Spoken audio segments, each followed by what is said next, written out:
आप देख रहे हैं नेट्रिक न्यूज, साहस सच कहने का।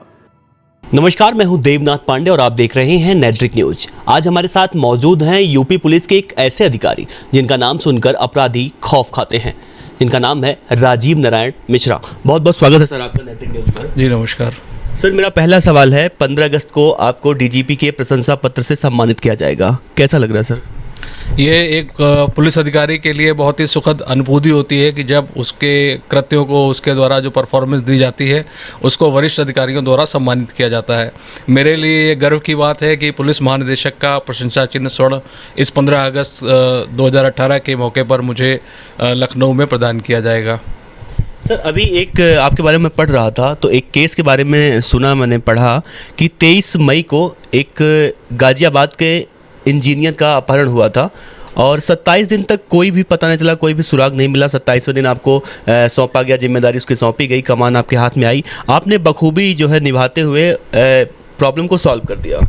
कैसे हुआ सब? ये एक घटना थी 23 मई 2018 इसी वर्ष। एक SCL कंपनी नोएडा में कार्यरत एक सॉफ्टवेयर इंजीनियर जो कि अपने जन्मदिन को मनाने के लिए हरिद्वार जा रहे थे और उनका परिवार हरिद्वार में पहले से ही था। उनका जाते वक्त रास्ते में किडनैपिंग कर ली गई थी और जो अपराधी इसमें संलिप्त थे वो लगातार एक नए तरीके से रैंसम उनसे कॉल कर रहे थे। गाज़ियाबाद में थाना सिंघानी गेट में ये अभियोग पंजीकृत हुआ था। इसके उपरांत additional DG law and order साहब ने STF की टीम को इस घटना को वर्कआउट करने के लिए लगाया और 23 मई की घटना है, 27 तारीख को हम लोगों को इंगेज किया गया था। इस घटना में हमारी टीम ने सबने बड़ी मेहनत से इस घटना को वर्कआउट करने का प्रयास किया और हमें सफलता भी मिली। जब 1 तारीख को हमने इस जो अपहत इंजीनियर, सॉफ्टवेयर इंजीनियर SCL में जो कार्य करते थे, इनको हम लोगों ने सकुशल रिकवर किया और जो इस घटना में संलिप्त किडनैपर्स थे उनके साथ एक मुठभेड़ हुई और वो इंजर्ड हुए। घटना एक डिफरेंट तरीके की घटना थी, चूँकि जो अभियुक्त थे वो टेक्निकली बहुत साउंड थे, वो किसी प्रकार की गलती नहीं कर रहे थे।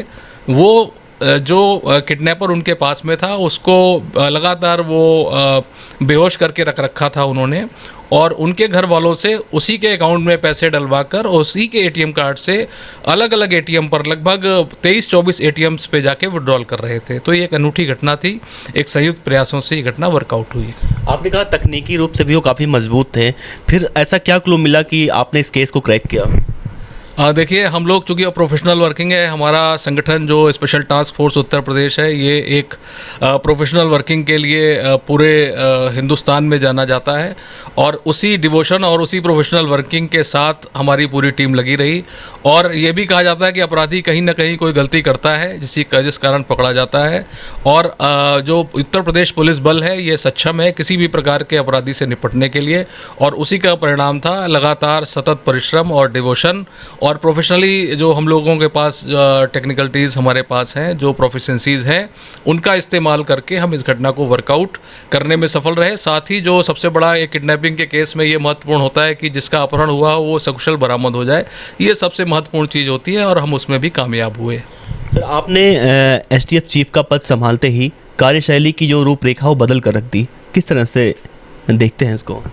देखिए, ऐसा है कि जो टीम हमारे मेंबर्स हैं सभी हमेशा से काम करते रहे हैं। निश्चित तौर पे थोड़ा सा हर आदमी की वर्किंग स्टाइल का प्रभाव पड़ता है और हमने हमारी टीम के जो सभी सदस्य हैं वो एक हमारे परिवार के सदस्य की तरह हमने उनको जोड़ कर रखा और हमारा उद्देश्य है कि जो ऑर्गेनाइज क्राइम है, जो STF का उद्देश्य है, वही हमारी टीम, हमारा भी उद्देश्य है। उसी उद्देश्य की पूर्ति के लिए हमने अपनी पूरी टीम के सभी सदस्यों को A to Z नीचे से लेकर ऊपर स्तर तक सभी को जोड़कर विभिन्न अपराधियों के खिलाफ लगातार अभियान चलाए हैं और सफलताएं भी प्राप्त की हैं।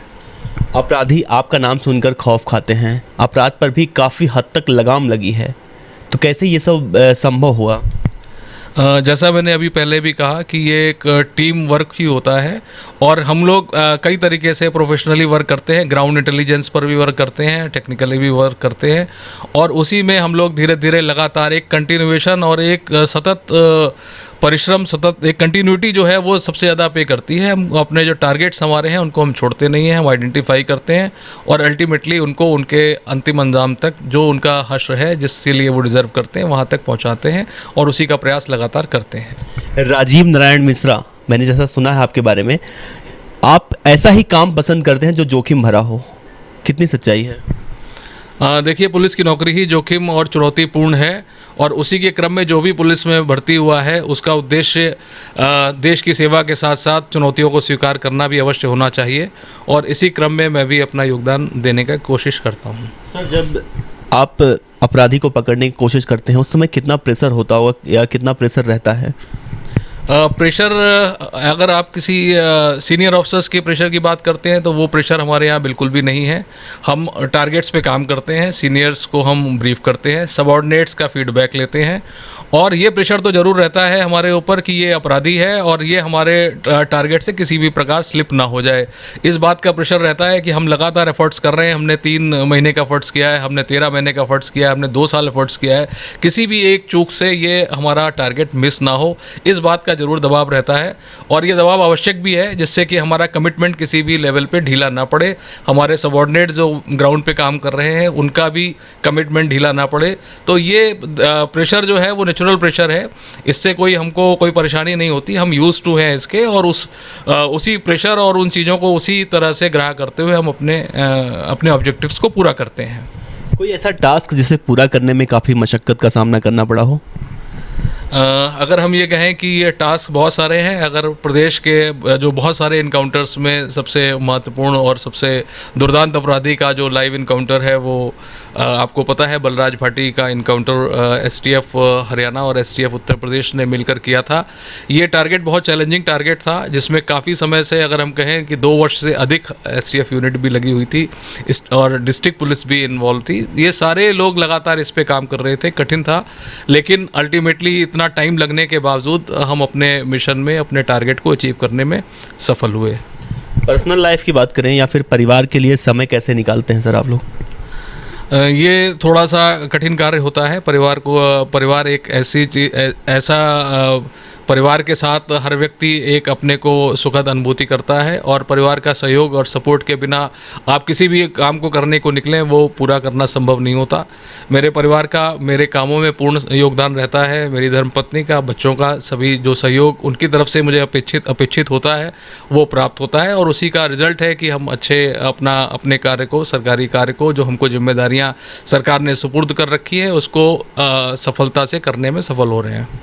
स्वतंत्रता दिवस पर देशवासियों के लिए क्या संदेश देना चाहेंगे? इस स्वतंत्रता दिवस पर मैं उन शहीदों को अपनी श्रद्धांजलि, उनको अपना नमन करना चाहता हूं जिन्होंने देश की आज़ादी के लिए अपनी प्राणों की आहुति दी, और आम जन से ये अपील करता हूं कि इस आज़ादी के महत्व को समझें और अपने कर्तव्य और दायित्वों का बखूबी निर्वहन करें। सर, एक सवाल और करूंगा मैं। यूपी पुलिस पर ये आरोप लगता रहता है कि यूपी पुलिस जो है अपना काम ठीक तरीके से नहीं करती है कंपेयर टू अगर दिल्ली से करती है, तो बहुत आरोप लगता है आने वाले सोशल मीडिया पे देखने को मिलता है, व्हाट्सएप, फेसबुक, इन सब जगहों पर हर समय देखने को मिलता है। इन आरोपों में कितनी सच्चाई है? देखिए, ये पुलिस बल एक बड़ा बल है, अनुशासित बल है। कभी कभी इस प्रकार की शिकायतें कुछ विशेष पुलिस जनों पर लगती हैं, तो उनके विरुद्ध शिकायतों के प्राप्त होने पर प्रशासनिक कार्रवाइयाँ उनके विरुद्ध की जाती हैं, उनके विरुद्ध विभागीय कार्रवाई की जाती है, अभियोग पंजीकृत किए जाते हैं, बर्खास्त भी किया जाता है। और धीरे धीरे जो हमारा फोर्स है वो सेंसिटाइज, हम लोग जो सीनियर अफसर्स के लेवल पे सेंसिटाइजेशन की एक्सरसाइज होती है, उनके खासकर उनको आचरण और व्यवहार का प्रशिक्षण दिया जा रहा है। और पहले के समय से जो लिगेसी है, ब्रिटिश लिगेसी है, उसको देखते हुए अब बहुत सा परिवर्तन भी आया है, और मित्र पुलिस का कॉन्सेप्ट है। पुलिस जो है, पहले पीड़ित जो है वो थाने पर पुलिस के पास जाता था, अब जो है एक कॉल पर, 100 नंबर की कॉल पर जो है वो पुलिस विक्टिम के पास जाती है। तो परिवर्तन बहुत हुआ है, परिवर्तन एक पॉजिटिव परिवर्तन दृष्टिगोचर हो रहा है। लेकिन कभी कभी अगर कोई व्यक्ति विशेष जो इस प्रकार की अगर दुराचरण की या किसी प्रकार भ्रष्टाचार की शिकायत लोगों की प्राप्त होती है तो उस पर कार्रवाई की जाती है।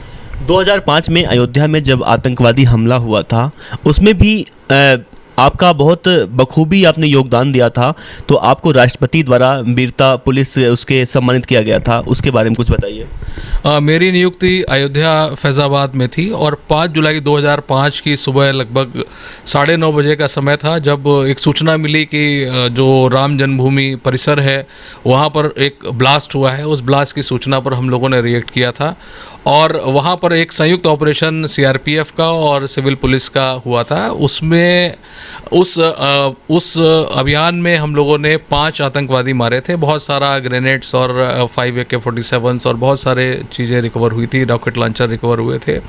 उस कृत्य में को देखते हुए राष्ट्रपति, महामहिम राष्ट्रपति भारत द्वारा मुझे वीरता के लिए पुलिस पदक प्रदान किया गया था। थैंक यू सर हमसे बात करने के लिए। तो आज हमारे साथ बातचीत के लिए मौजूद थे यूपी एसटीएफ नोएडा के अधिकारी राजीव नारायण मिश्रा जी। इन्होंने हमसे कई मुद्दों पर बात की और सबसे जो अहम बात है, आने वाले 15 अगस्त को इन्हें डीजीपी के प्रशंसा पत्र से सम्मानित किया जाएगा। कैमरामैन राजेश तिवारी के साथ देवनाथ पांडे, नेटवर्क न्यूज़, नोएडा। हमारे साथ जुड़े रहने के लिए हमारे YouTube चैनल को सब्सक्राइब करें, साथ ही बेल आइकन को दबाएं। नेटवर्क न्यूज़ की खबरें सबसे पहले देखने के लिए